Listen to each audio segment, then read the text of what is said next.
Elephant is part of one of the largest auto insurance companies in the world with operations in 7 countries. But we only have one hometown, Richmond.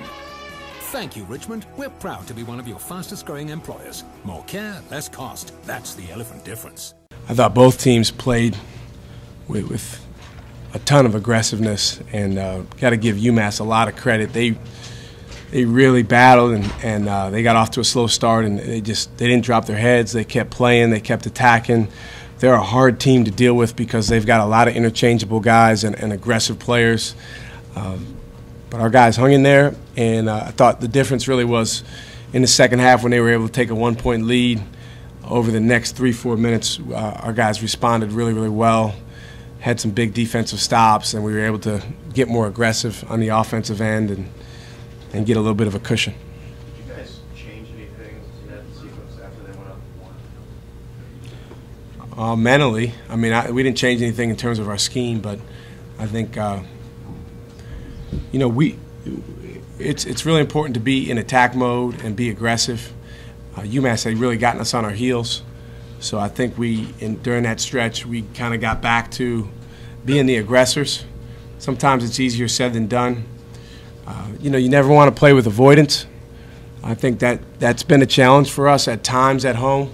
Our guys did a better job today than we have in some of the games earlier in the year of just going after the goal.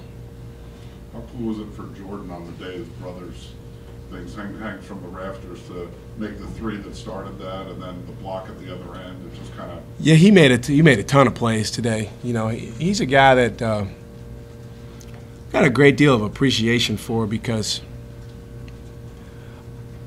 first of all, him and Bradford have a great relationship, and I think, you know, he has a genuine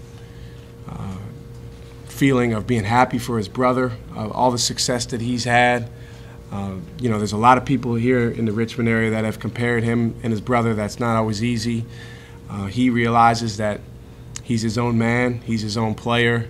That's hard. I mean, that's challenging when you have an older brother that's been that accomplished and has done that well. And Jordan has a unique type about him that he was able to still go about the game the right way, even after everything before the game was about Brad.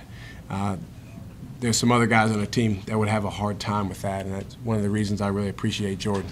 How about the impact Mo is having, often against 2 or 3 big guys, yeah, just being tough and blocking shots and getting rebounds? And I thought he was a big part of our comeback and our turning point, because he was kind of sluggish earlier in the game, and you could just see it on his face. He wasn't himself, but he was really able to get himself going with energy and enthusiasm and talk. His talk on the defensive end, I know it doesn't show up in the stat sheet, but that was huge in defending them and getting some stops. You know, he's played against a lot of really good 5-men over these last few weeks, you know, guys that have been in college for a long time, longer than him, guys that put up, you know, big numbers, or all-conference caliber guys, and he's either held his own or outplayed, you know, a lot of them, which, you know, says a lot about Mo. So we're excited about the progress he's made. The great thing is he still has a lot of growth that can occur, and I think he knows that. Jordan's averaged, I think, 8 rebounds a game past 5 or 6 games. Yeah. He's a real good defender. Do the little things he does get overlooked too often? Yeah, it gets overlooked because, you know, of the starters, he's the one guy that didn't score double figures, but he impacted the game as much as anybody out there, and defensively more than anybody out there. So, you know, there's a tendency sometimes to dwell upon stat. No, you know, points off turnovers it's something that we look at, and we have something called steal OER, which is if we get a steal, you know, what's our efficiency. But you know, as long as guys have a clear head for trying to make the right play, sometimes it goes in, sometimes it doesn't. But I thought our energy in the press was pretty good tonight, and you know, that was able to give us some extra possessions compared to UMass. Rich Trade looked like a guy who was playing on a tender ankle. I mean, what did he show you today? Well, I actually thought his ankle was a little more tender today than it was on Tuesday night. We haven't discussed that, but you know, it's a high ankle sprain that he sustained about a month ago. He's in the process of rehab, recovery. he really fought and gritted his teeth. There was a couple plays where I looked out there and he kind of had a grimace. But obviously we needed his aggressiveness, hit some big shots for us from outside, and then got to the foul line a lot. If we can continue to get him to the foul line, it really helps us get going offensively. Coach, what growth have you seen in Jaquan as a leader since he's been handed the reins from Briante? I mean, to me it appears he looks in control out there, but just off the court too. Yeah, he's accepted the responsibility that comes along with being the starting point guard, and point guard who played 31 minutes tonight. He's another guy. He's very, very hard on himself when things don't go his way. So, today he had moments where he was upset because something didn't happen. He's responded better. He's still not all the way there, but he's made a lot of progress. And then, I've been pretty hard on him defensively. I thought he had a pretty good defensive game today.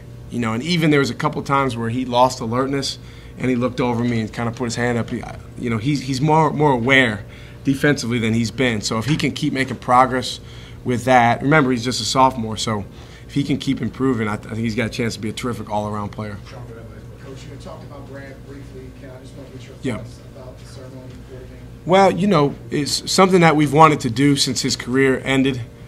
He wasn't able to come back the last couple of years because of his schedule overseas.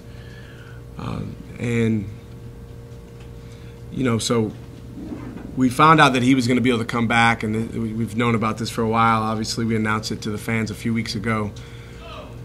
I didn't really put a lot of thought into it here these last few weeks because, I'm focused on the team and just trying to get our guys ready. But when the jersey was unfurled and you saw his name and number up there, with those other VCU greats, there's only 5 of them now. It just, I got kind of emotional because it's like, wow, that's about as good of an accomplishment as you can have. And I just, I'm appreciative that I got to coach him for 3 years.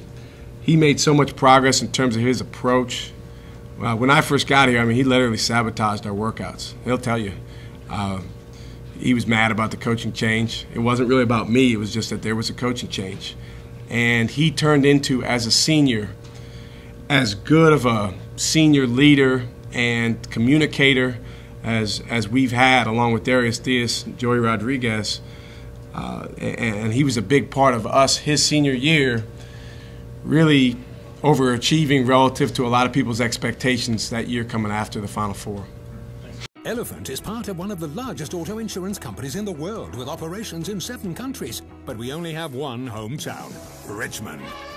Thank you, Richmond. We're proud to be one of your fastest growing employers. More care, less cost. That's the Elephant difference.